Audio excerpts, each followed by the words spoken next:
Those of you who've watched my channel for any amount of time probably know that I'm not the biggest fan of the Stereotypes series and what it became. Not to completely ignore the thing that put my channel on the map, but I've said before that I won't return to the series, and I'd really rather people watch, like, anything else on my channel. But that all changed in this video when my good buddy Serial Artistry put this in the game chat. I said, what?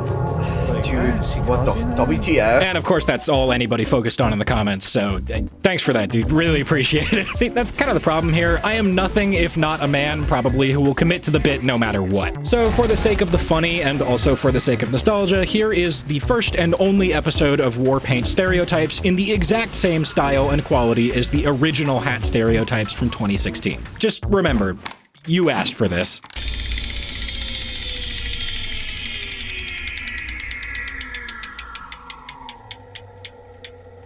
So I've noticed during my time playing TF2 that you can tell a lot about a player based on the warpaint that they're using. This video is going to go over the most popular warpaint stereotypes, or in other words, what your favorite warpaint says about you. Of course, I'm not going to go over every cosmetic because, well, do you really expect me to have something to say about this? Come on, man, I've never even seen someone use this. Now, before I start, I've got to give the disclaimer. There are no exceptions to these stereotypes. You should take everything I'm about to say at face value and treat my word as gospel. These videos are serious business, and as we all know, there's nothing cooler than parroting everything a YouTuber says.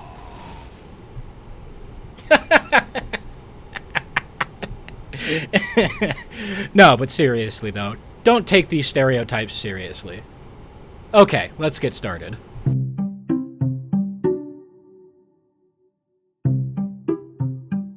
This guy doesn't just care about the warpaint that he's using, he also cares about its randomly generated pattern. See, the thing about this warpaint is that there's a lot of variation in what it can actually look like, even if it's the same item.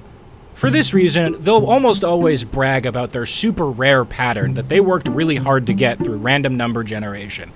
The problem is, nobody else gives a shit.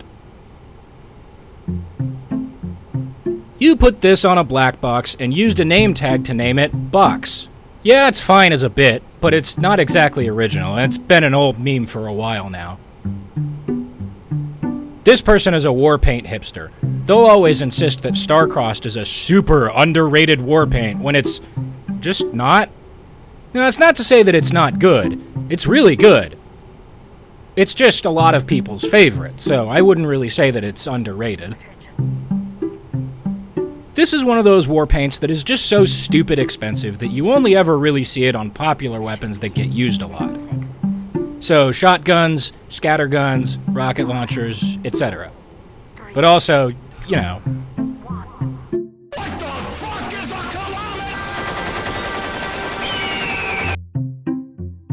Dragon Slayer owners come in two categories. One is the person who got it, put it on the Dragon's Fury, and just kind of left it at that, which is most people who got the Dragon Slayer paint from their contract. The second is the person who put it on any other weapon and regularly uses it. These people are all well-respected gamers who are extremely skilled at the game and deserve all of our respect. Who am I kidding? It's a war pig. Now, just in case you didn't hear me the first 27 times I explained this, I'm going to explain what a war pig is again at length. So for those of you who don't know, a war pig is based off of that one hat for soldier, and it's used to describe someone who overestimates their skill by a significant margin. Now, I'm not saying they're all bad or anything. No, some of them are actually pretty good. It's just that they usually think they're way better than they actually are, throw themselves into impossible situations, die, and then complain about how it's the game's fault. But SoundSmith, I'm an imaginary future comment for you to mock and read in a condescending voice, and I'm here to say that actually Top Shelf isn't a warpaint, it's a decorated weapon. There's a difference, SoundSmith. Okay, yeah, I know, there's technically a difference, but counterpoint, I don't care. I'm talking about decorated weapons too, so get over it. Anyway, top shelf enjoyers are people of sophisticated taste, but they also tend to be the kind of people who desperately want everyone to know that they're a person of sophisticated taste. Like, yes, dude, we get it. It's a nice skin. You don't need to base your entire Steam profile off the fact that you like it and own one.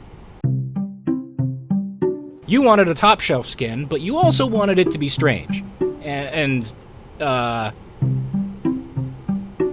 This is the gibbous of war paints. Not terrible looking, all things considered, but everyone gets one so long as they log in during a SMSMS update. So you end up with the kind of thing where, if you see it, it's a good indicator that they're fairly new. If you see someone with one plaid pot shooter skin, chances are it's also every single skin they own. For whatever reason, these players are the most committed people I have ever seen. Plaid is basically their entire personality. To be honest, I'm not really sure why. It's on a loose cannon, and it's named Coconut Gun. That's it. That's the stereotype. Okay, moving on.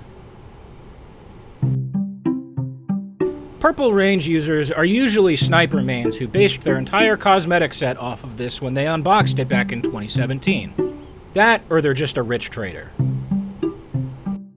When this first came out, it was broken and had a missing texture instead.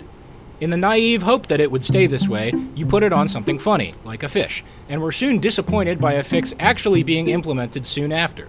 Now you're stuck with something that is, admittedly, a cool skin, but that you put on a goddamn holy mackerel, so it just sits collecting dust in your backpack with all of your other holy mackerels.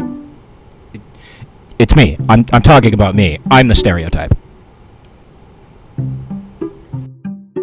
Autumn users are, above all else, predictable. They are all perpetually on the flank, and they're all wearing a full set of winter-themed cosmetics. That might change soon, though, since a good number of them watching this video are frantically trying to rework their cosmetic sets, and Googling how to play with the combo TF2 on their second vertical monitor that they bought for their Intro to Computer Science class. You would think that fire-glazed users would all be pyromanes, but I've actually seen more scouts, soldiers, snipers, and heavies using this than anybody else. Now that I think about it, though, it's kind of a more brash, aggressive design that reminds me of those people who replace their car's muffler with something that will be as loud and obnoxious as possible. So yeah, that makes sense. This guy just really likes pizza, and you can't fault him for that. Pizza kicks ass. You never applied this skin. You were trying to trade up for a jazzy skin, and you failed, and now you're trying to sell it. That's it. That's the stereotype. No, I'm not joking. These guys are generally pretty chill, and like the more low-key war paints, but they're also usually absolute hell to fight against, so you're cool, but also fuck you. This occupies the same kind of player territory as Ironwood, but these ones tend to be newer players and are a little bit less of a pain to play against. This war paint is stupid. I mean that in a good way, but it's still stupid. Which means you 100% put this on a stupid weapon, named it something stupid, and are probably stupid. You know, like, in a good way. Alright, here in the script it says that I need to make an anime joke again, so... Well, actually it says that I need to act unenthusiastic about having to do a joke because it's in the script that I wrote, and then I need to do it anyway, so... Ugh, fine, here you go, I guess. This guy is very committed to a certain look. They almost 100% use invasion cosmetics for everything. That's not a bad thing, really. They know what they like, and that's respectable. But it does mean that they're probably going to blast jump at you every time and probably die, so keep that in mind, I guess.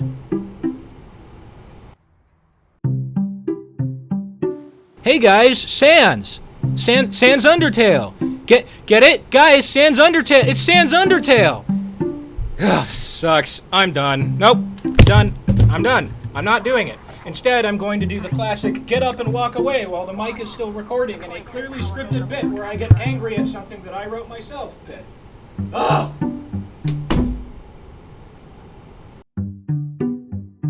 This guy is the minimalist of war paint users. You know, the kind that pays $500 for a piece of furniture that's basically just a black cube. That guy. This is kind of like Dress to Kill. Same basic vibe, and also you own it because you wanted a similar skin that is extremely expensive and hard to get strange and factory new, because of the way strange decorated war paints work, and so you just settled for this instead. It's still a really nice skin, though, so hey, no judgment here.